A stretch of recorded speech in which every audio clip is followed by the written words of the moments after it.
Oi, gente, a gente está em Zadar, em frente ao órgão marítimo. É o único órgão marítimo que existe no mundo. Não sei se vocês estão conseguindo escutar o barulhinho, mas esse barulhinho é a água do mar que empurra o ar para dentro desse órgão marítimo e aí ele libera o som.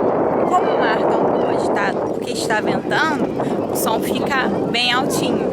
E à noite a gente vai voltar para ver o show de luzes que tem nesse lugar, que deve ser um espetáculo assim sensacional. E o legal, não sei se vocês também repararam que eu passei filmando aqui, tem os banquinhos, lugares para sentar em formato das teclas do órgão. Não é muito criativo? Eu adorei essa experiência. Agora eu vou lá pra perto pra ver mais ou menos como que é o esquema. Tem até uns buraquinhos, deixa eu pegar minha mochila, a gente vai lá.